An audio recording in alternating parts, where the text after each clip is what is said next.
Hey gang, what is up? I am back. It's another Wednesday, and today we are diving back into our series about injustices. I hope that you enjoy this video because it's really good. Watch it. I'll see you guys at the end.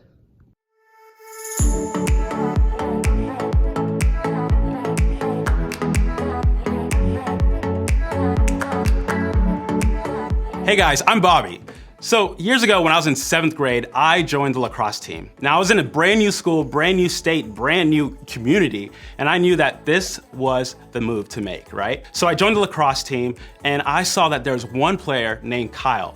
All right, now he was the team captain. Now everybody knew him and he got to do everything. I mean everything, from the team chants to taking the last shot of the goal to starting on the team first every single game. He got to do every single thing. Now this was so frustrating. Now it wasn't until 2 or 3 games in when I was on the sidelines and I looked to the left and I saw that Kyle was on the sidelines as well. And it wasn't until Kyle said these exact words. He looked up to the head coach and he said, "Dad, put me in." Literally, my reaction was like, what? Oh my goodness. Why did this happen? The only reason he was able to do the team chants, to play the game first, to take the final shot, was because his dad was the head coach. Now this was so frustrating. This made me angry. Now, I don't know if you've ever experienced something like what I just shared, but what I experienced was totally unfair. It was an injustice I experienced, and I knew it wasn't right. See, injustices are the things in this world that are unfair, unequal, and not right. So when we see someone bullied at school for the way that they look or talk, that's an injustice. Or making assumptions about someone based on the color of their skin, that's an injustice. Or students that go to sleep hungry and don't have enough to eat, that's an injustice. What about people stuck in a lifetime of poverty? That's an injustice. Injustices are the kinds of things that when they happen, they make us stop and say, wait a minute, that's not right. Someone should do something about that. Some of us know injustice because we've seen it. Some of us know injustice because we've heard it. And others of us, well, we know injustice because we've experienced it. Maybe that's you. Maybe you were here last week and thought, so we need to see injustice before we can do anything about it. That's great and all, but what about me? I'm living in the middle of injustice. It's happening to me. What am I supposed to do? Unfortunately, I think that's a question we have to ask. Because for some of us, injustice isn't just something that happens to someone else. It's something that we've experienced before or are experiencing right now. Like, get this, did you know that some schools can't afford to give students laptops to do work while others can? Or that some students can't afford a tutor while some families can? Or did you know that some students' families can't afford clothes, so they have to wear the same clothes for multiple days in a row? Or that some families can't afford for students to play sports or participate in a hobby? Some families are struggling to even pay for bills or provide food for everyone. And some people your age have been taken away from their families and their parents and placed into the care of someone else. There are people just like you have been abused or mistreated or hurt. And some people are made fun of because of the neighborhood that they live in. Like, have you seen people getting bullied in person or on social media? Or have you seen people say awful things to or about others, or judge you or the people you love, or discriminate against each other just because of their race? No matter what the injustice is, if you've seen it or have experienced it, then you know how unfair, how painful, and how hurtful it feels. And you're not alone. So many of us have gone through something that was unfair or not right. And if you haven't, well, then I want to help you understand it. This is a super rare opportunity for you to hear what it feels like to be on the other side of injustice. So I want to challenge you not to check out for the next few minutes. Remember, part of doing something about injustice is learning to see it and listening to those who've experienced it, taking on God's care and compassion for those who've experienced it. To help us do that, let's look at a real experience from a real person who experienced real injustice. Me. Let me tell you a story of what happened in 8th grade. See, we had a dance called the Sadie Hawkins dance. Now this isn't your typical dance. This is a dance where the girl asks you out. So I was walking in the hallway and there's this girl that I really liked, and I was really hoping that she would ask me rather than all the other guys to this dance. And one day came and she approached me and asked me to the Sadie Hawkins dance. And of course I said yes. So before I took her to the dance, I had to meet her dad. I met her dad, we had a big skate night for our school, and her dad approached me and introduced himself to me, and I introduced myself to him. And it wasn't until a couple of days later when the girl came back to me and said, "Hey Bobby, I won't be able to go with you to the dance. And so for years, I wondered why this was the case. I was devastated. I was so sad. I didn't even go to the dance. I just stayed home and watched movies. So it was then a couple years later when I approached her and I said, hey, what was the reason that your dad didn't let me take you to the Sadie Hawkins dance? And she told me these words that changed my life. She said, my dad didn't let you take me to the dance because you're black. Literally because of my skin color. Now this moment changed my life. It wrecked me. That the reason that I couldn't take this girl was because of the color of my skin. And it was that moment that it completely changed the way I viewed myself. And maybe you can relate. Maybe you've experienced an injustice similar to what I just shared. Or maybe it's something totally different.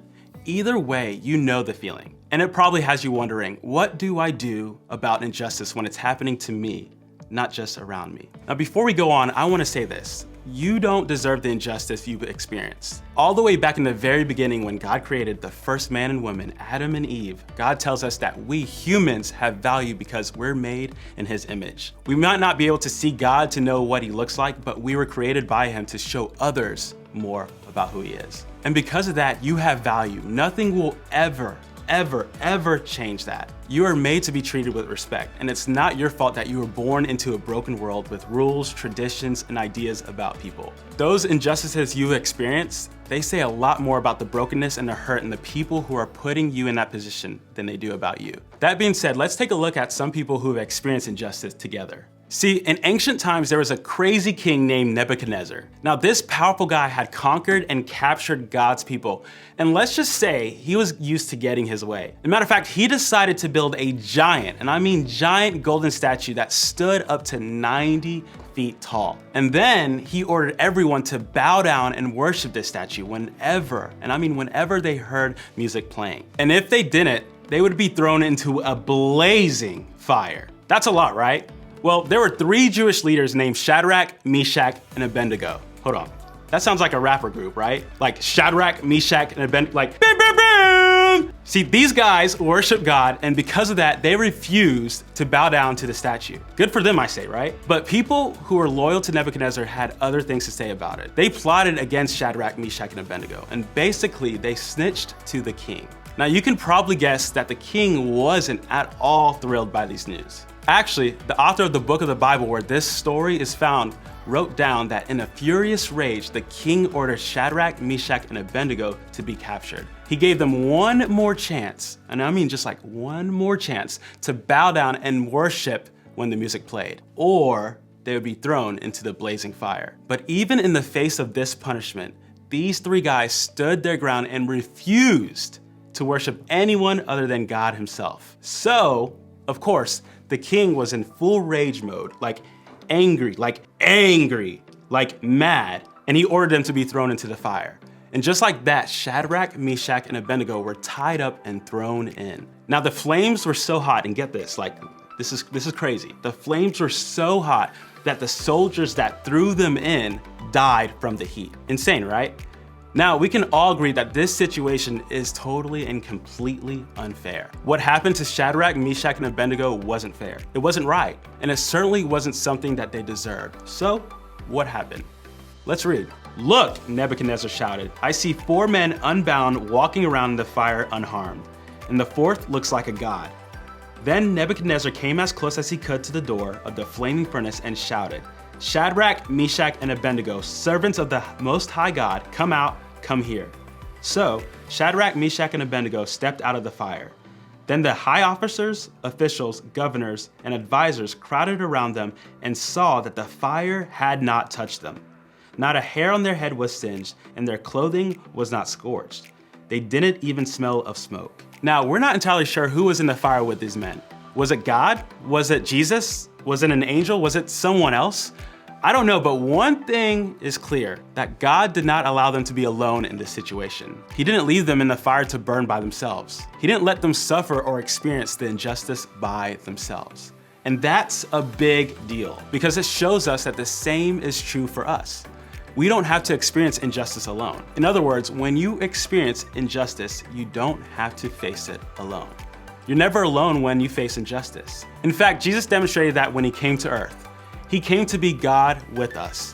He could have came as a king or a powerful person, but instead, he came to this world as a baby. He came as a person who would experience all the things we experience, including injustice. See, scripture tells us that he understands how we feel when we're treated unfairly, and he stands with us in it. He goes into the fires of injustice right beside us so we don't have to do it alone. When you experience injustice, you don't have to face it alone. I love the story about Shadrach, Meshach, and Abednego because when we take a closer look, every person in it gives us a different view of what injustice may look like. Maybe you totally relate to the three guys in the fire. You've experienced the suffering that goes along with injustice. Maybe you're experiencing it right now. If that's you, I want you to remember a few things. First, know that God is with you. He hears you. He made you in his image, and it means no matter what injustice you're experiencing, you have value, worth, and you're deserving of respect. And God doesn't want you to walk through what you're experiencing alone. Then share what you're experiencing. If you're experiencing injustice right now, like right now, or you're dealing with injustice that happened in the past, I'm so glad you're here because we want this to be a safe space for you to process that. We want to be people who stand up for you and stand beside you. So today, I want to encourage you to begin by sharing what you experienced. Maybe for you, that means sharing it with God in prayer, asking for him to remind you that you are not alone. Maybe for you, that means sharing with a trusted friend, a group leader, or another adult in your life that can help you. They're with you in this and they don't want you to be alone. So take that step and talk to them about what you've experienced. They just might be the very people God has sent in your life to stand in the fire with you. Also, keep going. The guys in the fire never stood down. They didn't give up, and I don't want you to either. If you're experiencing injustice, I want you to do something. Maybe that something is opening up to an adult.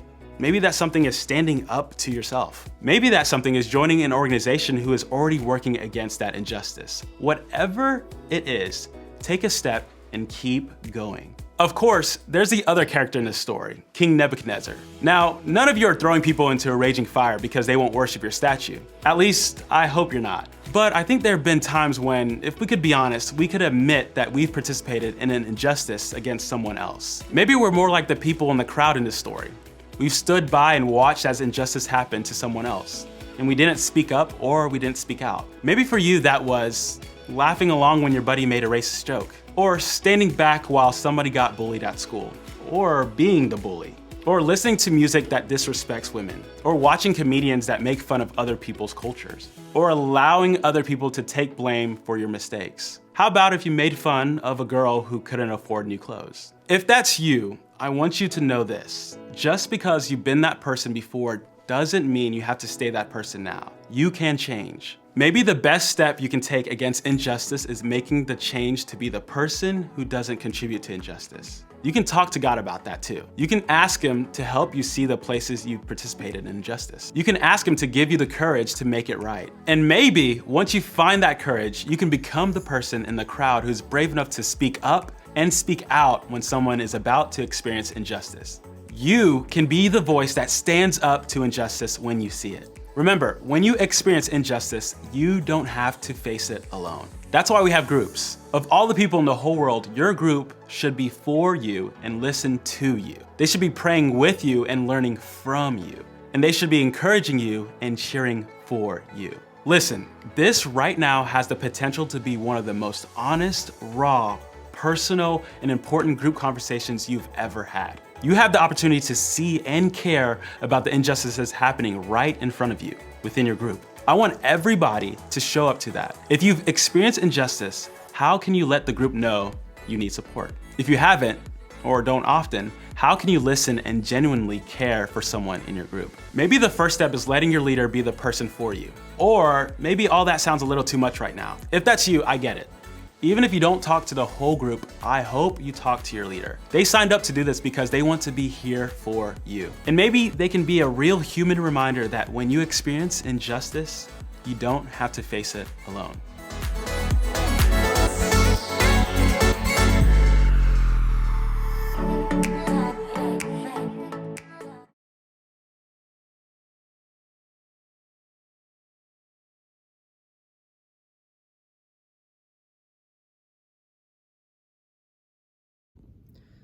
Hey guys, really love this video. It really got me thinking that some of you may have experienced injustices or feel like you're walking alone through injustice. And I'm here to tell you that you are not alone.